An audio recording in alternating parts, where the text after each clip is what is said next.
Welcome to the Get It Done podcast, where you'll find me, Bradley Simmons, weight loss and fitness expert, chatting to other experts on why health is the key to success. If you haven't heard of our 5 pillars that get it done, they are mental, physical, emotional, social, and financial health. This podcast is going to help you build your 5 pillars, and therefore is going to build your success and, most importantly, your happiness. Let's get it done. Rob, it's great to have you on the Get It Done podcast. Hello. We've both got our jumpers on. It's freezing outside, It's isn't very it? cold outside, yeah. We're definitely going to warm up with a good conversation. How's things? How's the year been? Yeah, year's been really good, actually. Quite an exciting year. I released my book, Unprocess Your Life, at the start of the year. So we're doing a lot more TV work, talking about UPFs and other areas of nutrition. Yeah, just taking on lots of new brands. Yeah, just things are good. So it's Things been a are good really year, good. an exciting Yeah, 2025, yeah. I'm sure. But the reason I got you on the podcast, because obviously you're a well-qualified nutritionist, very credible, very respected, and I thought we'd have a great conversation today, Sure. just to talk about the myths, talk about ultra-processed food, talk about overall health and wellness when it comes to nutrition. So what made you become a nutritionist in the first place? I actually studied to be an accountant. Oh, wow. Yeah. Big difference. And then I decided to change very quickly when I realised how boring that was. So, yeah, I was always interested in food Yeah. and nutrition. I've always been really fit. I've done used to do a lot of endurance sport. Nice.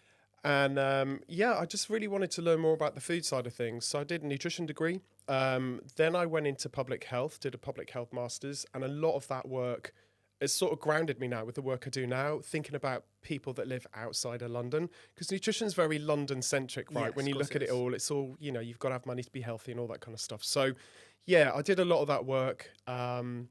Set up my company in 2010 and went freelance after that. So I also retrained as a sports nutritionist. So I'm Okay. a registered nutritionist and Nice. sports nutritionist. So you can work with general people and sport athletes. which is Yeah, class. yeah. Mainly now, I don't do a lot of private work, but mainly if I do, it's with athletes, competitive athletes. So, Yeah, that's nice. Yeah. Because I went down the personal training route, and I work with everyday people. I'm an online coach now, which is great. But also, I love the fact that I can train athletes, Yeah. and that's my passion, and something I'm definitely going to go back into. It's once brilliant I as move. well because they actually listen to what you say. Yeah, of course. So I found it quite frustrating working with, not frustrating, but it's a lot of work that needs to be done Yeah. with athletes. It's like you've really got to figure out what strategy to use with them. They take it on board, they do it, Mm-hmm. they get new PBs, and it's a really quite a nice achievement. It's Yeah. really satisfying. So yeah, it's nice Yeah, it's good. working with those guys. But let's talk about the health of the UK right now. Where do you believe it is? Do you reckon we're in a good position? Do you reckon we're in a bad position? Are things getting worse or are things getting better? That's a very big question. It's a big question. Let's start off. Let's go straight into it. I think that, if you look at the statistics, we are still, we've got rising levels of obesity, Yeah. and that's on the rise, especially in teenagers. We still have, people are still not eating enough fibre, which is good for your health. They're Yeah. eating too much sugar, too much saturated fat. So from that perspective, I think there's still work that needs to be done. People are not as healthy as they could be. I think what's weird is we're also being challenged by what's being given out on social media, and I think that's causing quite a lot of confusion with a lot of people. Now, there's some research recently that sort of a lot of Gen Z are now going to TikTok to get their nutrition information. That is their main platform. But this research showed that only 2% of that nutrition information is actually right. So Wow. I think people are, a little bit of knowledge can be a dangerous thing sometimes, and there's a lot of very unqualified people as well on social giving out information. And so I think there's a lot of confusion. There's a lot of confusion. There's definitely, Instagram or TikTok can definitely make someone have a bad relationship with food. But they can also maybe go, do you know what, I'm going to give that carnivore diet a go. I'm going to give that keto diet a go. I might give that plant-based diet a go. And it can be beneficial for some people. But would you say more than not, it's a negative thing?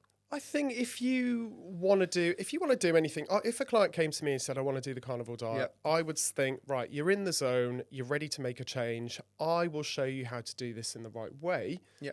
I don't specifically approve of it, but at some point then we'll work towards doing something different. So the problem is people aren't given, they're given these diet ideas, but they're not really told how to do it properly because they don't have anybody next to them telling them what to do. And, the problem with social media as well is there's so much negative energy. We were talking earlier, if you put something into ask ChatGPT for a viral nutrition post, it's so negative. 5 foods that are going to kill you. Yes. This food's toxic. So People are getting so scared of what to eat as well. What I find with influencing, the only way to grow these days is by being controversial. It's the only way. It's like a 3-second hook. You need a 3-second hook to get someone watching your content. Then you give them a solution, and then you can then talk about your product. That's how it works. Yeah, definitely. And I totally get that. Like, you know, we've all got to make a living, Yeah. but I think that then there needs to be a balance. Yeah. And also, you just got to be responsible with the brands that you want to work with. Of course. You know, I work with brands myself, and I've got a few supplement brands that I work with, and then I just choose whole foods that I generally think are going to be useful to somebody. So I think, from that perspective, but I just think the initial messaging can be a little bit, you know, because it's like Chinese whispers then as well, like seed oils. All the fuss over seed oils. Seed oils are toxic. It becomes a thing, and then it becomes set in stone, and then people don't want to eat it, and you know. Yeah, so let's have a conversation with seed oils, because they were introduced to the diet in after World War II, basically, or around the 1980s, wasn't it? And if you look at the data, you see rockets, cancer, obesity stuff. And a lot of people blame it on the seed oils. Is that true? Is that false? Because you look at the likes of, let's say, McDonald's, and they say, oh, we got 100% beef, with 100% chicken. But, okay, it's great, but then it's still making people ill. So what is it? Is it the oil that they're cooking in, which is obviously canola oil? So there's that massive argument there, is what's so unhealthy about McDonald's? Yeah, well, where do you start with that one? I mean, the thing is with seed oils, actually, there's loads of research that shows that polyunsaturated fats, omega-6s, we need omega-6. Yeah. That's what people are talking about. If you have too much omega-6 to omega-3, then that can encourage inflammation. But it's really over-exaggerated on social media. There's a lot of health benefits to omega-6 fats. They've been shown to help to reduce cardiovascular disease. So it's not... I think that the confusion is the food industry, UPFs, use these seed oils in their food. So is it the seed oil, or is it the fact that the food you're eating that contains it is also high in fat, saturated fat, sugar, salt, everything else? So I think if you're using a good quality seed oil, like an extra virgin, whatever it's called, cold pressed rapeseed oil, you know, you use lots of different oils. I think that the best oil to use overall is always going to be extra virgin olive oil, heart of the Mediterranean diet, super healthy. But if you want to use a bit of rapeseed as well in a dressing, or a bit of sunflower to fry food because you can't get it really hot with the oil. Very crispy rapeseed oil, right? Don't mess around Christmas time. The problem is, it's picking on one food and demonizing it and then blaming it for everything. And that's just not the right approach. And, you know, use your heads. You know, people are doing this to get attention on social media, to then hook you in, get more followers, everything else. So you have to take a really balanced perspective on it. Okay, that's true. And the whole ultra process, like I think about in the UK, I think 80% of people's diets are ultra processed.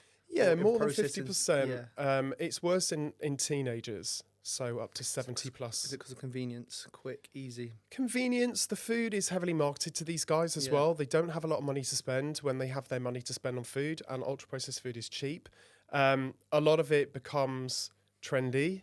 You know, teenagers especially are very influenced by their peers. So if all their peers are going into a high street shop that sells a certain sausage roll, then they're all going to go into this convenience shop and buy that. And that's just going to be what they do, or a new soft drink, whatever it is. So I think it's a multitude of things. And then on top of that, this food is addictive. It's highly palatable.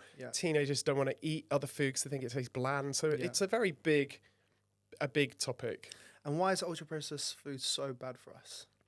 So it's a mix of things. I mean, they are low in fibre to start with. They're often low in protein. They don't contain a lot of other essential vitamins and minerals. They are often high in sugar, high in salt, high in sat fat. Again, they're hyper palatable. So it's very, very easy to overconsume them, and they don't fill you up. So if you eat them, they get digested very quickly, or you eat them so quickly, it bypasses your hunger signals. So then you're after more food. So one of the main reasons is becoming overweight, which is a risk factor for so many diseases. And then on top of that, you've got endless research at the moment linking it to cardiovascular disease, certain types of cancers. You know, there's research coming out. So, and is it affecting our gut microbiome? Yeah, definitely. It's so some of the research looking at specific additives. For me, it's not all about the additives. I think there's so much more going on. But emulsifiers and artificial sweeteners are two that keep popping up. There's not enough research yet to say whether or not they impact on your microbiome, but there's quite convincing research in terms of animal studies or human models, that kind of thing. And it's to do with The integrity of your gut lining. It's to do with changing the diversity of your microbiome. But I think you've got to take a sensible approach. If you eat some foods that's got emulsifiers in, that's fine. I probably wouldn't recommend eating loads of foods with them in. But at the moment, we can't say exactly how much, what it does, blah, blah, blah. It's too soon. We need more research. But there's definitely something going on. Yeah, because you've got a lot of influencers, or let's say people on Instagram saying, just go whole foods, stick to everything whole foods. Yeah. And I say that's a healthy approach, because if you do stick to whole foods, you are likely just to be healthy. You're going to get your protein, you're going to get your fibers in, if you can, if you're educated. But there is room for about 10 to 20% of that. You can just enjoy yourself, right?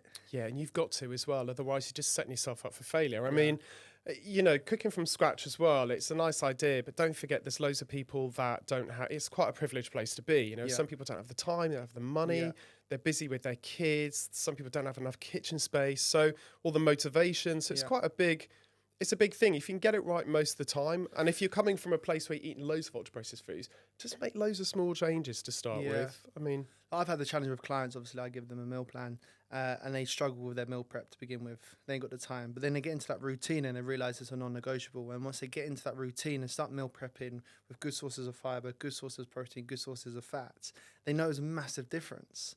And it's like actually it's cheaper than going to prep. It's cheaper than going to Leon every single day. And actually get more protein in this. I get more fibre in this, and I actually feel a lot better. So I understand people like this, I ain't got time. But if you actually make time and someone can give you that guidance or remind you that this is going to benefit you, your overall health, then it is very beneficial. And my clients who have started to meal prep, of course, on the weekends, I allow them to enjoy themselves. I want them to have their social life, which is a massive pillar.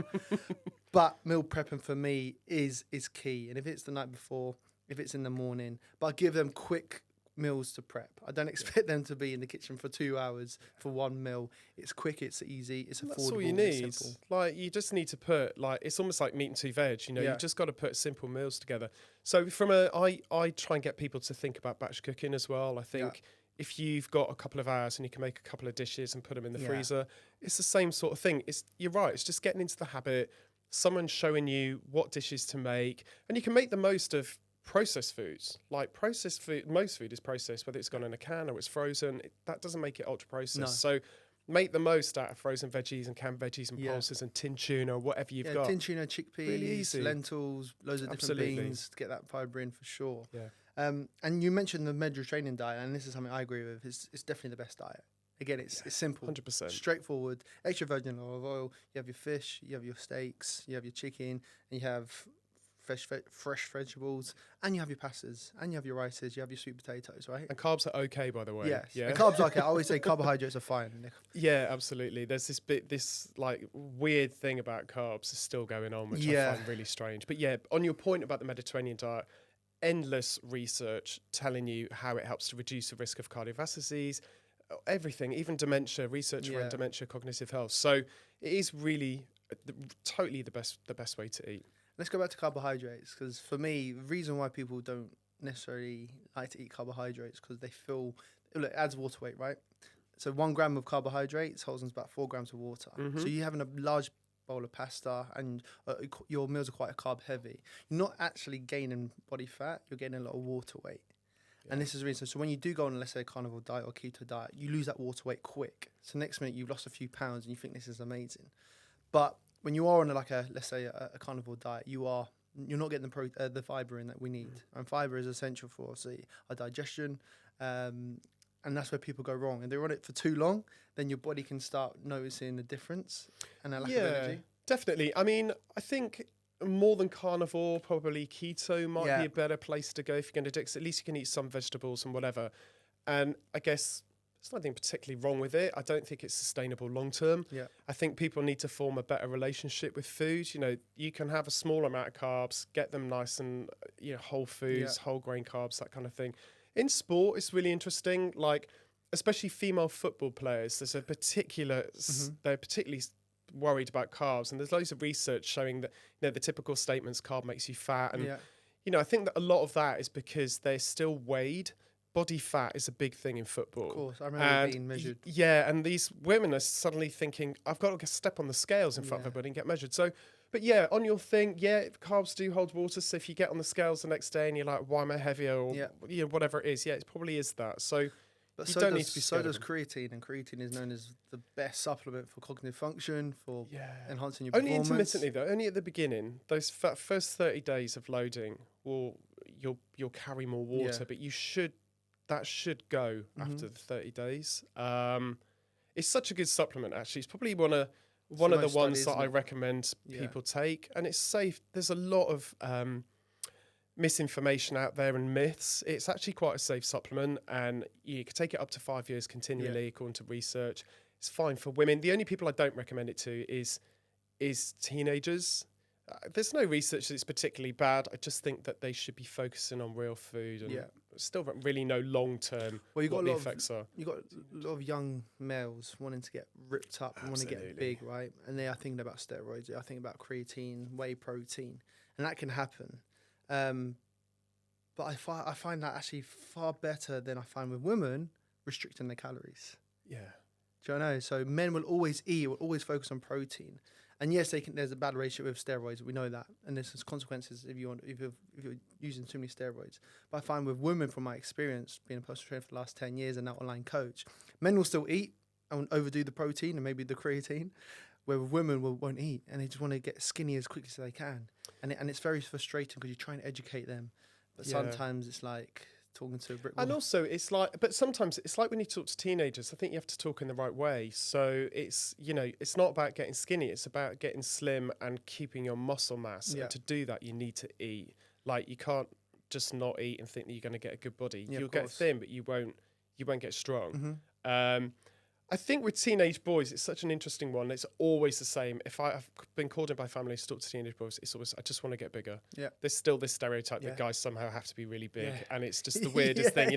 Women have managed to fix that stereotype, but boys are still brought up with the superheroes are all really muscly, whatever. But, they're guzzling down protein shakes and like protein. I'm thinking, you're just going to be really full on less energy. Like, you've got to get those carbs into you. Mm-hmm.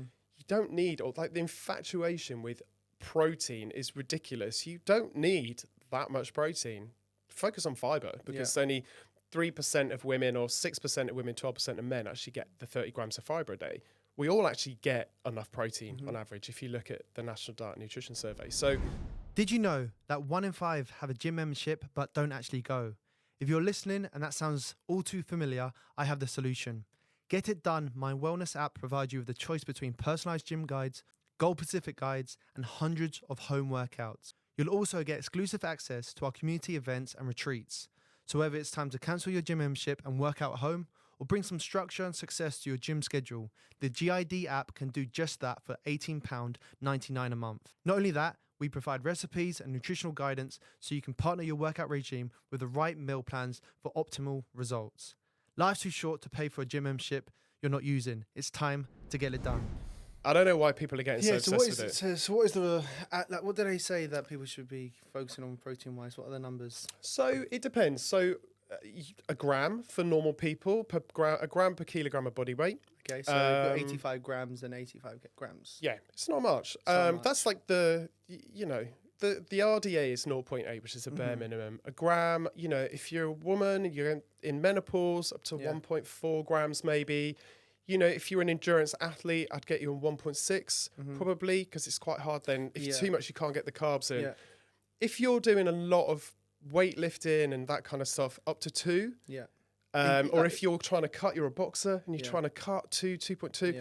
You don't need more than that. I mean, that's a massive amount of protein. To my clients, I try and get them on around 35% of their calories coming from protein sources, just because they were doing a lot of resistance training. Yep. So you need that protein, obviously, for recovery. And if you want to build new muscle tissue. Yeah. But for me, it's good sources of protein. Still trying to be a whole foods as much as I can. Of course, there can be a protein shake in there. But my favourite sources are Greek yogurt, obviously low in calories. Yeah, nice. High source of wild salmon. You got grass-fed beef, and I know this is people going to say. It's a fancy list, Bradley. People are going to say to me, "This is your privilege." But I said, if you can do it, then great. If you can't, of course. These are the best sources I find. Okay. Then what else is there? You got Greek yogurt, wild salmon. You got obviously grass-fed beef, kefir is another great one I get my clients to do. And then, of course, if you're plant-based, tofu.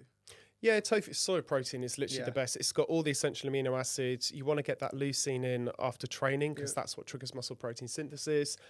Do you know what else I like? Quite retro, cottage cheese. Yeah, cottage cheese, It's such a brilliant source of protein. And I think there's also that myth of it's all about what you have after you've trained. That window now we know is like 24 hours. What's most important is that you're drip feeding across the day protein, not just trying to get it all in after your session. If you're a Tour de France athlete, then of course. Yeah. But if you're just an everyday person trying to improve their physique, it doesn't matter when you have your protein. Just make sure you get enough. Yeah, I mean, it's still nice to have a little bit after that window, but if you don't, just don't give yourself a hard time. Just have protein with every meal, just 100%. A palm full of protein. And the shakes are okay. I mean, I don't drink them because they're ultra processed, and I try to eat as little ultra processed food as I can. But I always keep some in my kit bag because if I'm caught short and I'm running to work, I can't have my breakfast, there's nothing else, then they're quite convenient and a really nice way to get some protein. They're brilliant. Obviously, you can add them into a smoothie, but as long as you add in some chia seeds in there, some flax seeds in there to get some fibers in there, different bits of food, gut microbiome, then great. Because look, many of my clients struggle to make eggs and avocado in the morning. So sometimes a healthy protein smoothie is good. I advise them to take a protein powder with less. If you look at the back of a packet and you can't really understand or read some of the ingredients. I was in Dubai recently trying to find a nice clean protein. I couldn't find one. It was like churros flavour. And I was like, that sounds nice. Yeah, trust my mate gave it to me. It was nice. Or there's chocolate mint flavour. I'm like, so for me, if you can just stick to a vanilla with less ingredients, the better. Yeah. I'm with a company called ProMix and it's grass-fed whey protein and there's hardly any ingredients. And it doesn't taste that great, but I know it's good. Yeah, and also, I mean, if I'm going to make one at home, then I would always use a plain. And there are some that are just the whey protein, none of the fillers, the thickeners or anything. And it's a good opportunity to really, make a hugely nutritious meal in a glass. Chuck some, like you said, chia seeds, put some oats in, some greens, whatever you want to do, just chuck it all in there. Frozen it's great. Berries, always good. But yeah, I think you don't need them all the time, but useful. And when we come on to fibre, so talk to us about fibre. Yeah, I'm really a big fan of fibre. I know it's not. It's like every nutritionist I speak to is fibre. Every online coach or personal trainer, it's all about protein. Every nutritionist you speak to, it's all about fibre. Yeah, it is. It's just because it has so many health benefits. Like fibre has more health claims than the other nutrients, and we know it helps to reduce your risk of cardiovascular disease. It helps with weight loss. It helps obviously with your gut microbiome. Yeah. You've got fibers that are feed good bacteria, and that makes short-chain fatty acids, which are really important. So there's a massive thing. The problem is we just don't eat enough of it, and that's why I think we're all really pushing people to do that. It's the one thing you could do that would probably seriously improve your health. And it's really easy to do, just having half a can of pulses a day or beans, lentils, chickpeas, whatever. You're adding 8 or 9 grams of fiber. That's a third just making that one change. But yeah, it's really important. We know the microbiome's linked now to so many different areas of your health. So I think it's really important to focus on fibre. They're just not popular foods, though. People don't know what to do with lentils and beans and pulses, and they're not their go-to. No, but people love meals like chili con carne, where you can add beans in there. Always. That's one of the things. I say cut half the meat and change it for beans. Yeah. It's one of the things you can do. It's really important. Yeah. And then because even like bread, for example, bread is demonized a lot. Yeah. I always go for sourdough. But if you get, let's say you get a bagel, that's not exactly sourdough. Is it still healthy for you? Is it still high in fiber? Yeah, if it's a wholemeal bagel, so the bread thing is really contentious, especially around UPFs. Yeah. So, sourdough is probably the best that you can buy in terms of your health. It's 3 ingredients. 3 ingredients, and also you've got that kind of fermentation going on, and it's just really good for your health. The next thing is, packaged bread. If that's all you can really afford, or that's all that's available to you, don't give yourself a hard time. Yes, it's got emulsifiers and it's got all that stuff that makes it ultra processed, but then at least go for a wholemeal or a granary as best you can to make it healthy. Obviously, you'd be better off making your own and having sourdough, but if that's all you can do at that point in time, there's loads of other ways you can cut down on UPS in your diet. But just trying to choose the most wholemeal one. I think whole grains as well are really important. There's lots of research around how whole grains, which are a high fiber food, help to reduce the risk of colorectal cancer. So, spelt, barley, brown rice, all those kind of grains. Get some servings of those in your diet as well. That's To replace really the good. white stuff, go more whole grain. Yeah, that's one of the simple swap, right? swaps. Yeah, to go white rice for brown rice, white bread for brown bread. The thing is, people think they've got to do something really dramatic to improve their health, And but spend a lot of money as well. and spend a lot of money. If you did one change a month and you stuck to it and that's 12 a year, Yeah. that can make a significant difference to your health and your diet. So always look at it as in the long run.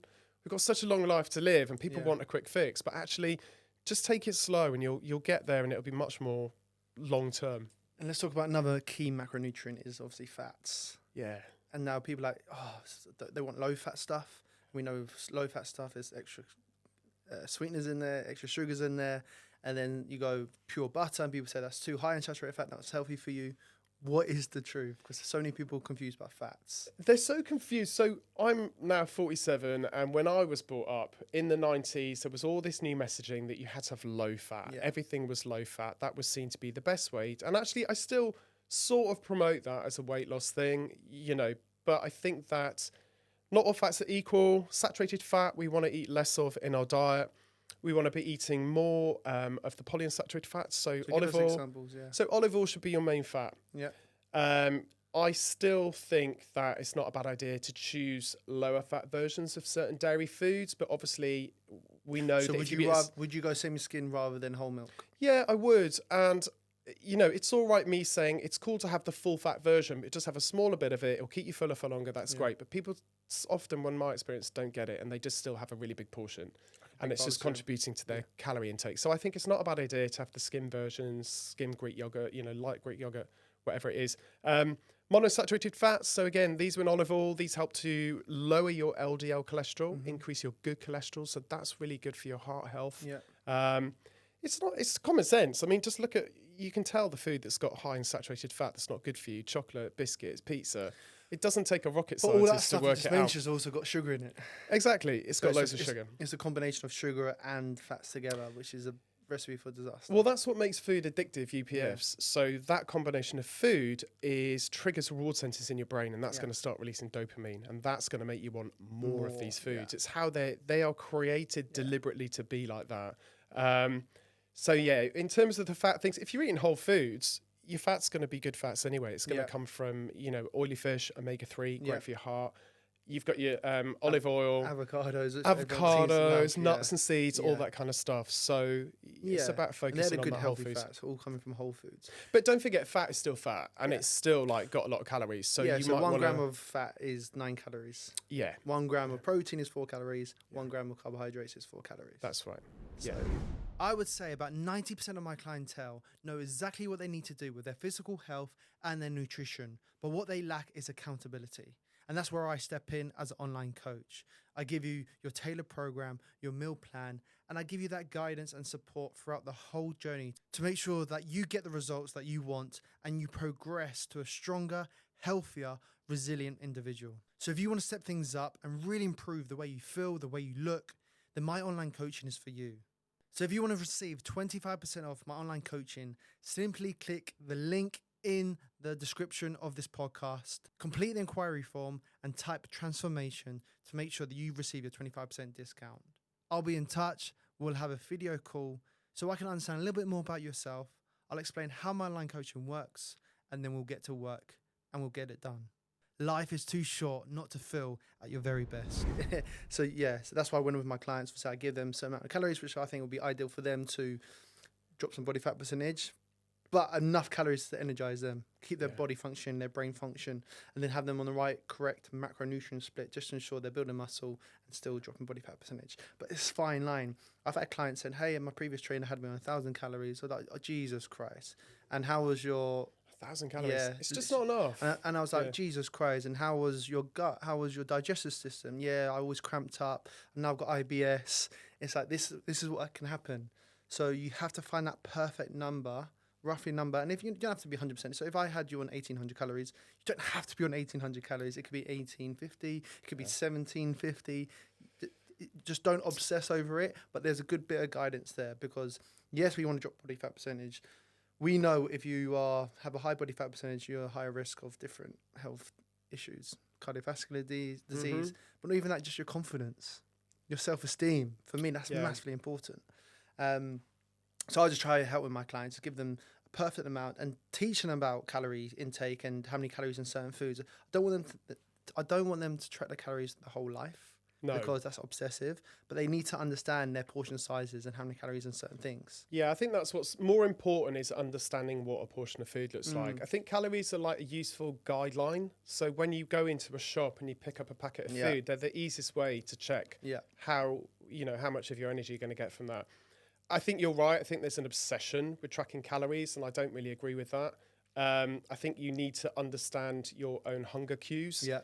I think if you eat 3 meals or whatever it is you do a day, try and get into a routine of eating those meals so your hunger cues start to sync up. Yeah. You know then when you feel hungry, you know then when you feel full. All of that stuff is really beneficial. But I think in the beginning, it's great. I think for people that don't have access to a trainer or a nutritionist, then thinking about like palmfuls of food, like a palmful of protein, that's enough. Make sure your plate has got some whole grains on, that's great. And then just fill it up with vegetables, that kind of thing. I think that kind of food stuff is quite useful as well. That's very useful for sure. Because so many people will go, geez, I didn't realize how much I was eating. I wonder why I wasn't losing weight. Or, Jesus Christ, I was eating too little. I wonder why I had no concentration. I was always constantly moody. And also, if you put that food on the table, like, cool, you're eating 1,000 calories. They're like just looking at numbers. If you put that 1,000 calories food on a table, it's very clear that is not going to give you everything you need. It's not going to give you the fiber you need. It's probably not going to give you the protein. No. You're not going to get all your vitamins and minerals. It's just not enough food to provide it. Should be having. And then they turn to supplements. So then you've got somebody that's wanting to not eat a lot, but then is feeding themselves with liquid drinks and tablets and potions and lotions. When you look at that, it's just not the right way to eat. So I had someone said I drink 8 Diet Cokes a day just to keep my energy levels going, and I said, Jesus Christ, that is so bad for you. And also, where's the energy coming from? It's not energy. You're becoming more wired from caffeine, but there's no energy in there because there's no calories. I mean, I train really hard, and I know that I need a lot of calories, and I see it very practical. It's fuel in, and that helps me to train. So I think people need to get into that mindset. Yeah, I always say to people, you've come to me, you want to be the Porsche, right? Is there a Porsche on this planet that doesn't have the right fuel in it for it to drive? So if you want to be that Porsche, you need to fuel yourself correctly. You can't expect to be a Porsche without putting any fuel in it. And they go, oh my God, straight away. And good fuel. And good fuel as well. Cars run better on good fuel. Yeah, exactly. And they're like, Jesus Christ, that simple little quote I just said, they go, okay, I'm in. Let's have a discussion. What do I need to be consuming to be healthier?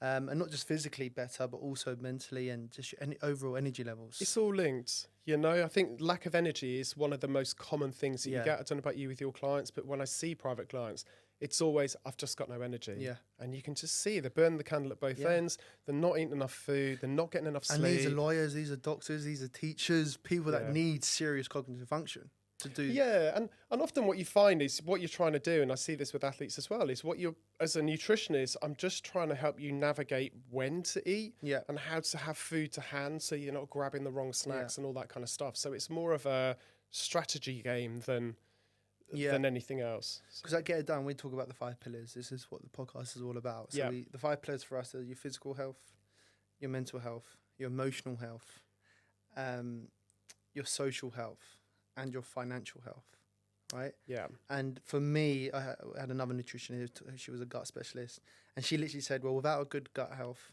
all of those are going to be affected. Yeah. It's as simple as that. Without fueling your body correctly, all of them are going to be affected. And for me, it starts with your physical health. Get your physical health spot on first.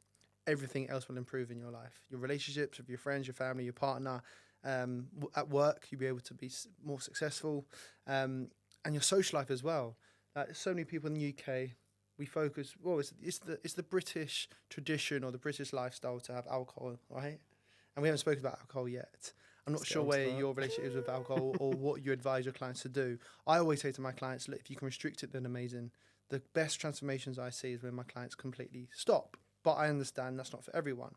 So you need to have a good relationship with alcohol, understand how many calories are in a certain alcohol and what it also does to your gut microbiome and what it does to your mental health and your motivation. Mm-hmm. If you smashed Monday to Friday and then on the weekend you go for a mad one, you're very likely to struggle from Monday to Wednesday. Yeah, I'd agree with that. Definitely. I mean, I don't have much. I mean, I drink. I try not to drink too much. Well, I don't drink too much. What do you drink? What's your go-tos? I just drink wine. Wine. To be honest, I just tend to stick to one thing. My days of going on crazy benders are well and truly me too, over. Yeah. Mine are dying. And I prefer to, I just think it's good to have a set number of days off as well. Just tell yourself you can have a couple of drinks once, twice a week, something like that. Whatever it is that works for you. Yeah. It's funny that people still think that calories from alcohol don't count. I know, it's crazy. I hear it all the time, and they're like, "Yeah, but it's just a drink." I'm like, "No, it's like 7 grams. 7 calories per gram. It's nearly the same as fat." I literally say to my clients, a large glass of red wine is the same as a Krispy Kreme donut, right? Do you know, original glazed.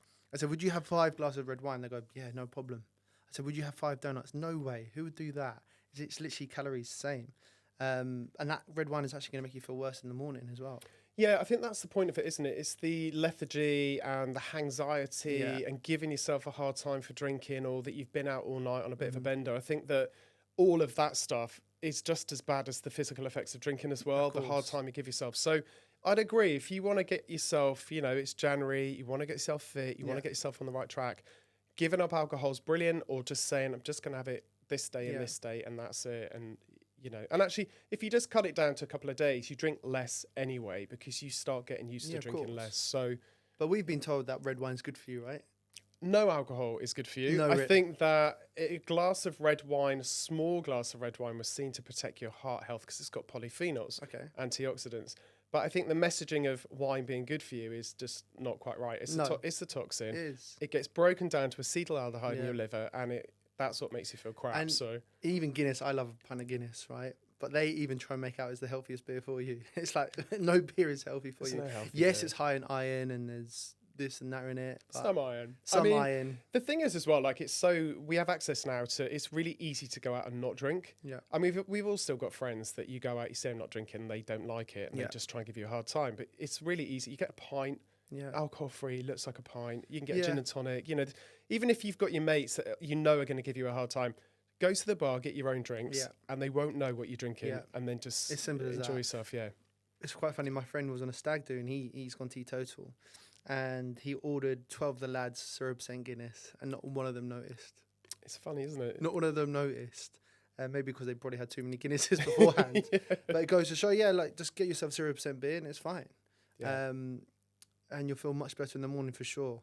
There's nothing worse for me now at 30, waking up, not going for a nice walk or something active on a Sunday morning, feeling like, shit, I feel hanging, I've got out of bed at 11, the day's gone, God, I've got work tomorrow. There's nothing worse than that. Yeah, I agree with you. Like, I'm a really early riser. I'm up at 5. I like to be in the gym as soon as it opens. And if I have gone on a bit of a crazy one, I just give myself such a hard time. I hate that. I'm not motivated. I can't be bothered. Yeah. To me, I just don't want to feel like that. No. So I just would rather keep it all in moderation. And we've all experienced it. I think as you do get older, your priorities definitely change, and you struggle. You can't get over alcohol quickly as you could when you were younger. Yeah, that's a bit of a bummer, that one. No. And for me, when it comes to your physical appearance and your body composition, alcohol is definitely a no-go.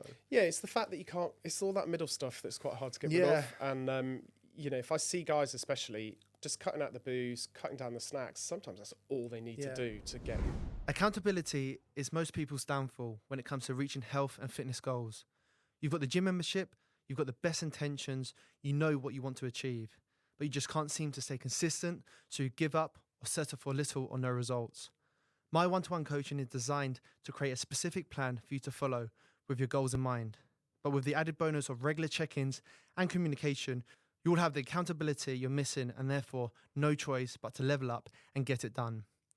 So if you're listening to this episode and it's time to level up, hold yourself accountable and get the results you want, I'll give you 20% off my one-to-one coaching. All you have to do is include the word transform in your inquiry form, link in the episode description. Do you know the beer belly? Why do men have a beer belly? What is it to do with beer and the round belly? Do you know what it is? I'm not sure it's to do with beer per se. I think it's just that's where men tend to store their fat is around their belly. So I think you're just drinking excess calories and it's just getting stored. Because it's crazy because you can have a skinny arm, skinny legs, no double chin, but you can have this beer belly. This little beer belly, it's a certain look. So yeah, I think cutting down on the booze is a good way to stop that. Yeah. And another thing I talk to my clients about is cortisol levels, right? And how nutrition can play a role in your cortisol levels.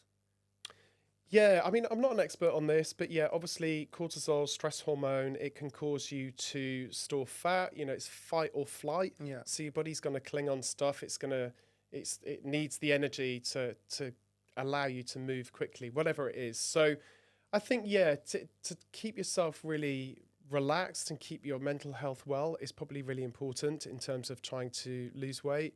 I don't know what the exact science is, but definitely cortisol has a role to play. Yeah. I think it's very overplayed. I think people make a very big deal of it when you hear people talking about it on social media, but it definitely has a role to play, and it's not going to help you to lose weight. No, of course not, because I've had many clients and said, Brad, I've been advised to stop doing high intensity training because my cortisol levels. I said, look, I totally agree. As you get older, obviously, menopausal women especially, obviously bone density decreases, muscle mass decreases.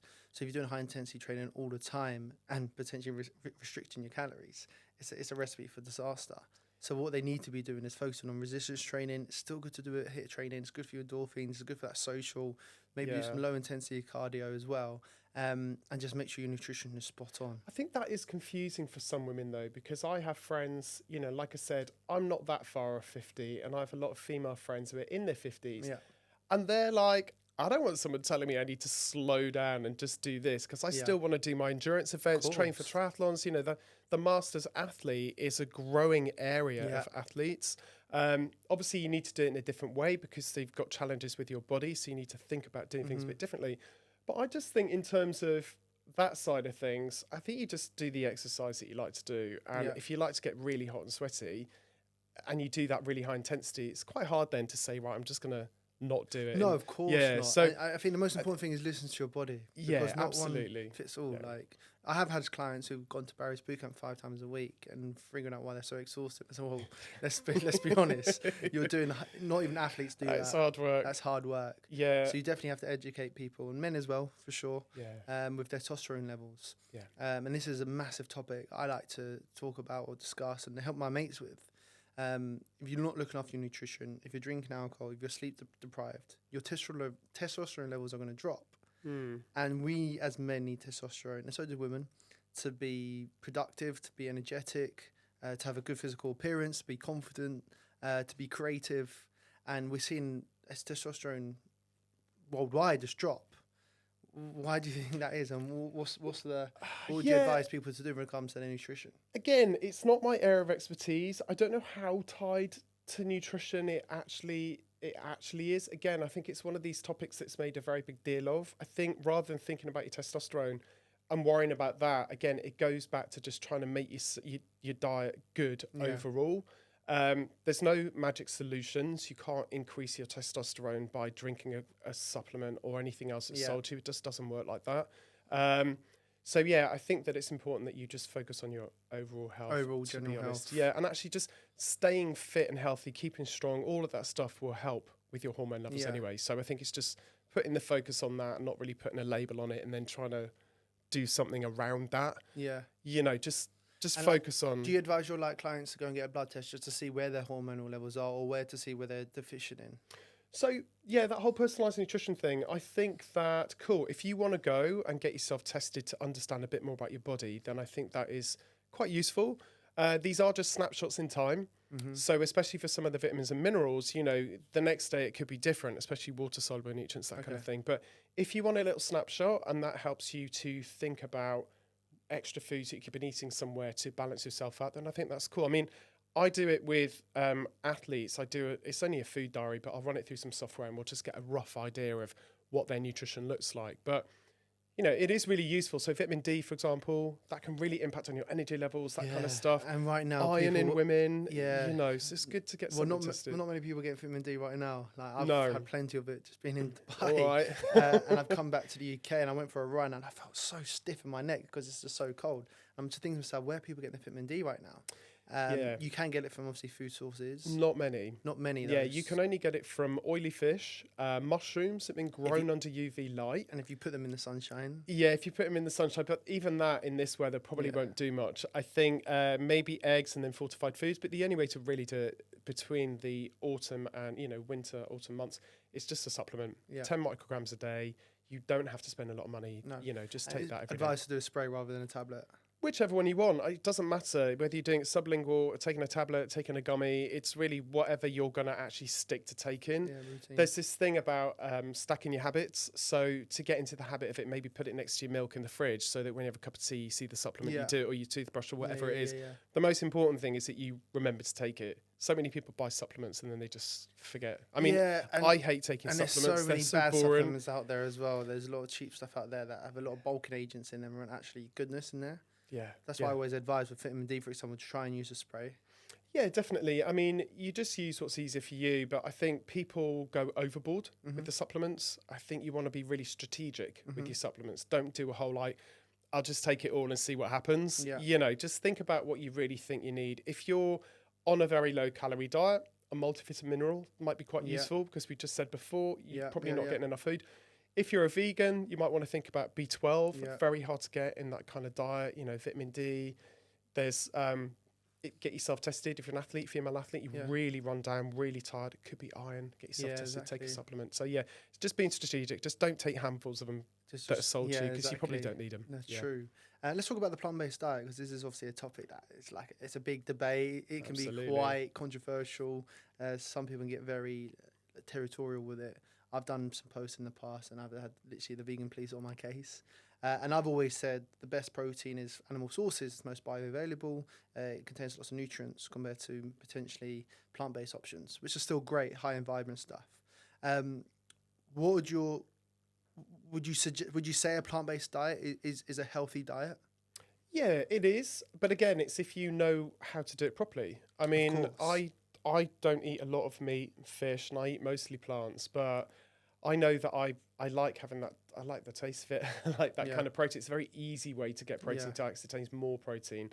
I think there are loads of benefits to going plant-based. The vegan diet, though, is not necessarily healthy anymore. There's loads of vegan UPF foods, fast foods, people buying a vegan bacon, or a vegan brownie thinking that's going to be better than a normal brownie, but it's still full of sugar, still full of fat. So it's just an education about knowing what to do. I've had clients that say I'm vegetarian, but then I'm like, you're just eating pasta, cheese, and that is it. Yeah. There's nothing else in your diet. Yeah. So, you need to know what to do and explore foods, 30 plants a week, all that kind of stuff. But for a lot of people, it takes a bit more planning, right? You need to prepare more food. Well, people say it's the privileged diet, don't they? Yeah, people get. I've said that in the past. Yeah. And people are like, but so is having grass-fed beef. Yeah, you're right, 100%. Yeah, having wild salmon is, I guess, a privileged way. But actually, the plant-based diet can be quite cheap. Again, if you've got to know educate yourself, what to do. And if you prep, and if you just, and you want to make it really cheap. Buy dried pulses, dried beans. So I don't soak all that stuff overnight. I can't be bothered. I haven't got the time. So, it's just not understanding how to do it properly. Yeah. And the pescatarian diet is a healthy diet for sure. Totally. It's just another version of kind of, you just have fish and you don't have any other stuff. I mean, it's all healthy. Yeah. It's just making sure that you do it right. And it's really well balanced. And you would say the Mediterranean diet is the best diet for sure. Yeah, absolutely. I mean, without a doubt, it's nice and balanced. It really also brings in the social aspect of food, which I really like. So, with the whole UPF environment, people are eating a lot on their own, running down the street, like between meetings. This new society is becoming very like we stay at home, we eat on our own, we eat these crappy foods, UPF foods. So I think it's important that we also embrace like eating together again, cooking meals together, eating together. Don't eat at your desk in the office. Find someone to have lunch with. All that kind of stuff is really important. Meal deals. Don't eat on the go. I mean, stop buying the meal deals, right? Yeah, and just if you've got a busy afternoon at work, you've got a really busy job, just keep loads of snacks in your bag, and then you've got something to eat. And don't go to the shop looking for food when you're really stressed and you let yourself go really hungry. You're gonna pick something pretty bad, right? Yeah. Not bad, but not very healthy. So I think all of that, again, it's all down to planning and understanding your day, how it works. Yeah. Sometimes you need the guidance, someone to put you in the right direction. Yeah, and you find a buddy to do it with, right? Find a companion to do it with, especially when New Year. Find some people that you can Well, I find that when I have clients and let's say a couple, they come on together, they absolutely smash it because they're motivating each other, they're keeping each other disciplined, competing with each other, compete with each other as well.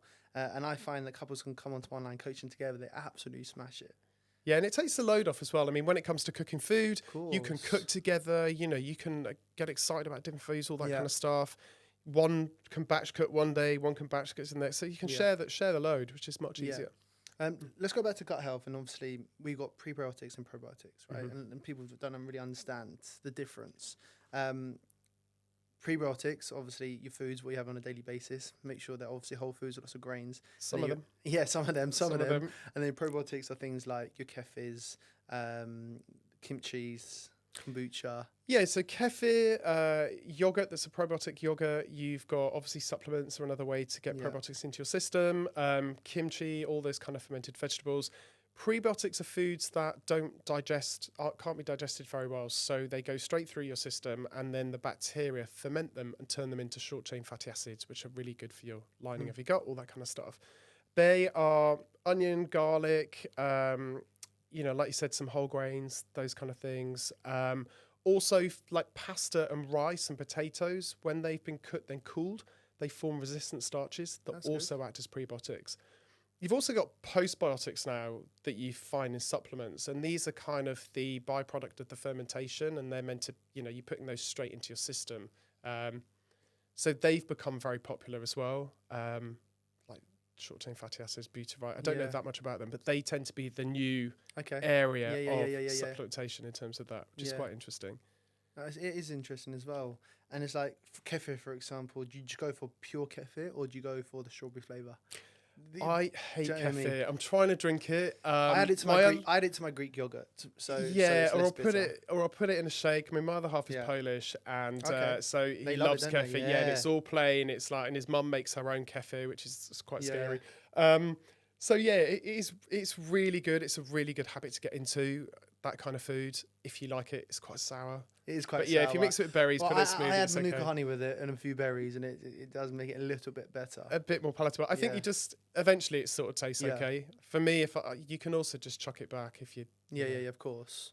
Yeah, because I actually just did a job with Activia, and they've just brought out the new kefir, and it's actually not bad. It's actually not bad at all. Yeah, it's nice brand. They do some really nice products. Yeah, it's great. The kefir is a good one. But then it's quite funny because when I did post it, I had loads of people jump on the bandwagon. But look, all the chemicals in it, all the flavors, all the sweeteners in the raspberry flavor, for example. So this is a really interesting one. So I went on TV to do a little segment about healthier UPFs, because I think that there needs to be, part of the conversation needs to be foods that are UPFs that actually don't really sit in that category. So Nova 4 contains foods like yogurts, Activia, breakfast cereals, those kind of things that actually have a health benefit. And they're in the same category as Skittles and pizza and stuff. They're all in the same.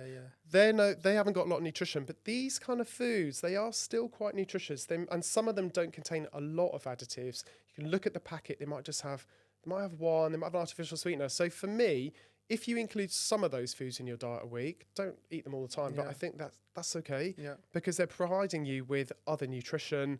They're an everyday food, that you're used to eating. It gives you convenience. So for me, I think taking a really realistic approach on that, if you include some of those foods, I think that's the most important thing, like you just said, the realistic approach. Yeah, but it really gets people's backs up. There's some people, I mean, the amount of comments I had, you've told us all to eat unprocessed food, and now you're in the pockets of the food industry flogging off. I'm not in the pockets of the food industry.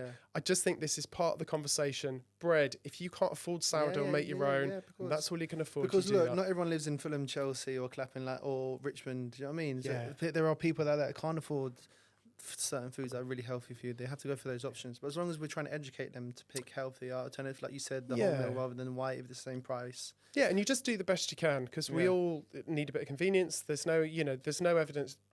You don't have to eat completely whole all of the time. If something's a little shortcut, like a jar of pasta sauce, it might have something in it. But if that means you're going to make a healthy meal with fresh mince, vegetables, wholemeal pasta, that's absolutely fine. If you've gone from that, eating pizza, to going to that, it's a brilliant step forward. So it doesn't matter that the jar of sauce has one additive. Like Lloyd's Grossman, if you're buying Lloyd's Grossman, which is high in sugar, then it's not the end of the world. Well, actually, this is another thing. These things are not that high in sugar. This is another thing I got. Everyone's like, all this sugar in beans. I'm like, actually, if you look at the packet, it's green. There's not that much sugar. It's a lot of the sugar's coming from the tomatoes.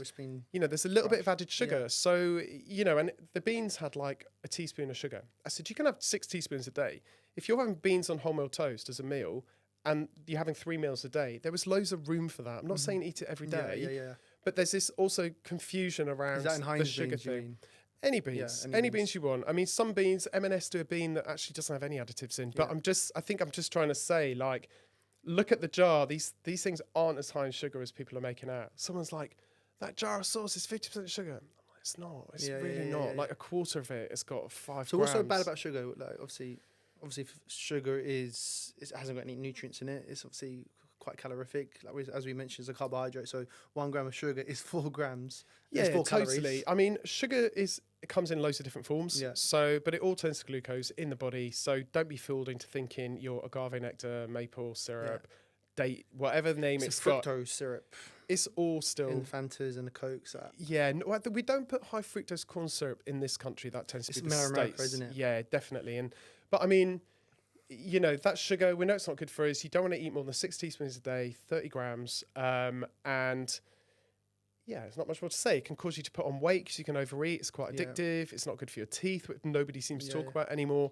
It can contribute to inflammation in the body. So yeah, it's not great, but within moderation, it's fine. Course. And actually, I work with athletes that have to carb load before an event. Of course, They're having like 10 grams of carbohydrate per kilogram of body weight. Yeah. If you have to give them a can of Coke or some Haribos just to get that glucose in, then sometimes you have to do that. Yeah. So unfortunately, loads of people are having the same diet as an athlete and they're not athletes. Well, that's the problem, right? We are slightly addicted. Actually, the sugar tax did reduce the country's sugar intake quite a lot. Yeah. And that was because people were moving from soft drinks, like sugary soft drinks, to artificially sweetened.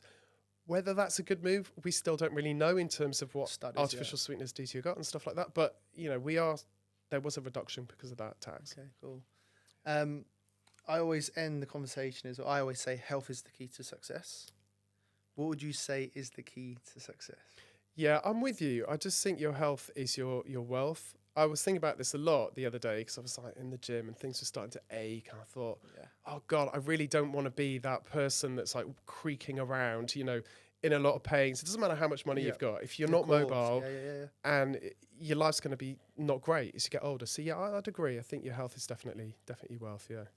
Okay, amazing. Well, Rob, that was class. Really enjoyed that. I'm sure the listeners are going to take a lot from that. Good. Where can they find you?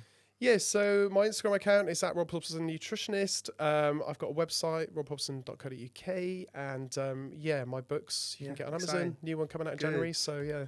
Good. Well, I'm looking forward to reading it. Class. Thank you very much for coming on. No problem.